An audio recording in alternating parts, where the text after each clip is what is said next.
តពុកម៉ែបងប្អូនយើងថ្ងៃនេះរៀនចុចអុកម្ដងអុកវាមានខ្ទង់ពណ៌សពណ៌ខ្មៅ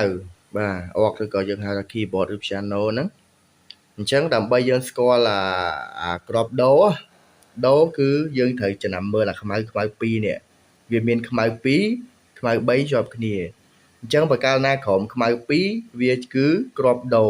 បាទនេះគឺហៅសំឡេងបាសណាអញ្ចឹងបើយើងលេងសំឡេងធម្មតាវានៅនេះយើងមើលគាត់ថាខ្ញុំជំរាបជូនឲ្យចំណាំថាខ្មៅ2ទៅក្រោមហ្នឹងគឺដូបាទអញ្ចឹងយើងរាប់មកដូរ៉េមីហ្វាសូលឡាស៊ី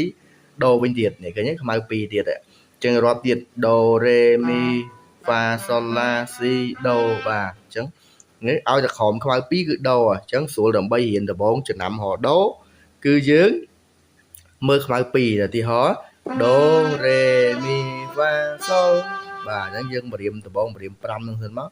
ដូរ៉េមីហ្វាសូលដូរ៉េ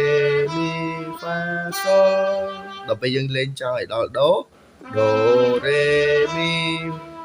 ហ្វាសូឡាស៊ីចូលអាឡៃនេះខ្មៅ2ទៀតនេះខ្មៅ2ហ្នឹងដូចូលដូវិញទៀតហើយបាទអញ្ចឹងនេះមេរៀនអុកដបងពុកម៉ែបងប្អូនយើងរៀនលេងអញ្ចឹងសិនមកសំខាន់ដបងរៀនឲ្យស្គាល់ខ្ទង់សិនមកបាទរៀនស្គាល់ខ្ទង់វាខ្មៅ2ក្រោមហ្នឹងគឺដូហើយតែយើងស្គាល់ដូហើយរាប់ចេះរាប់ដូរ៉េមីគឺយើងឃើញហើយបាទអញ្ចឹងពេលលេងមកដល់ខាងលើនេះទៀតឲ្យយើងយកអាខ្មៅ2ខ្មៅ3ហ្នឹងចំណាំបាទយកវាជាគោលបាទអញ្ចឹងកាលណាយើងចុចដូយើងរៀនដបងរៀនដូឥឡូវខ្ញុំដាក់សលេងធម្មតាបាទសលេង piano ចុះបាទឧទាហរណ៍ថាឥឡូវមើលក្របដូនេះដូបាទក្របរ៉េចង់បានក្របហ្វាពេលយើងរៀនទិញចាំនេះអាក្រោមខ្មៅ3នេះកន្លែងនេះគឺហ្វាបាទហើយនេះគឺហ្វា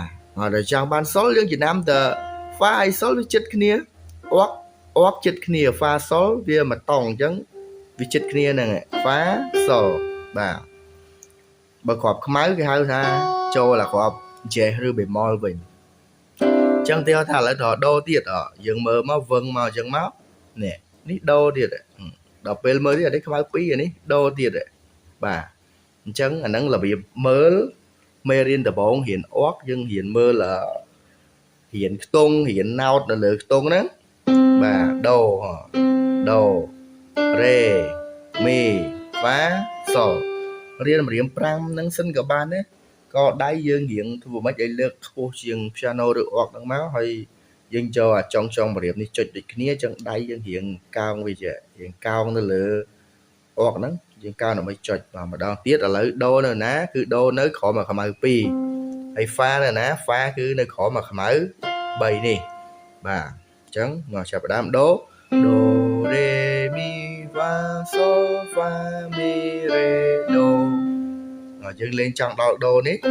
នេះដូយើងលេងទៅដល់ដូហ្នឹងហ្មង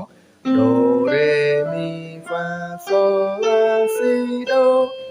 គឺយើងលើកកន្លែងនេះដូរ៉េមីវាម្រាម3ហ្នឹងដល់ពេលហ្វាបើយើងចុចត្រឹមសុលហ្វាសុល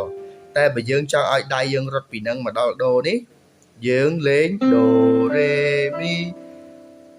កន្លែងហ្នឹងក៏ប៉ុន្តែលើកអាមេដៃនេះអាដៃកណ្ដាលចុចចឹងកណ្ដាលប៉ិនលើកមកចេះអាមេដៃហ្នឹងចូលហ្វាសូឡាស៊ីដូដល់ទៀតដូរ៉េមីលើកមេដៃហ្វាឃើញទេចូលមកហ្វាណាសូឡាស៊ីដូស៊ីឡាសូហ្វាដល់ហ្នឹងលើកអានេះវិញលើកអាម្រាមកណ្ដាលនេះព្រោះយើងអាចចុចទៅចេះការទេអញ្ចឹងយើងលើកម្រាមកណ្ដាលមកមីរ៉េដូចាប់អាគារមកសំឡេង3គឺស្មើអាគារ1ពុកម៉ែបងប្អូនដូមីសុលនេះស្មើអាគារដូម៉ាសឺអរគុណពុកម៉ែបងប្អូនសូមជួយ Subscribe Follow ដាក់បេះដូង Like Share ឲ្យផងហើយដើម្បីទទួលបានវីដេអូមេរៀនបន្តទៀតឥឡូវធ្វើមេរៀនហ្គីតាផងមេរៀនអុកផងព្រោះអុកហ្នឹងខូចឥឡូវតែធ្វើហើយអញ្ចឹងយកមកចែករំលែកអរគុណពុកម៉ែបងប្អូន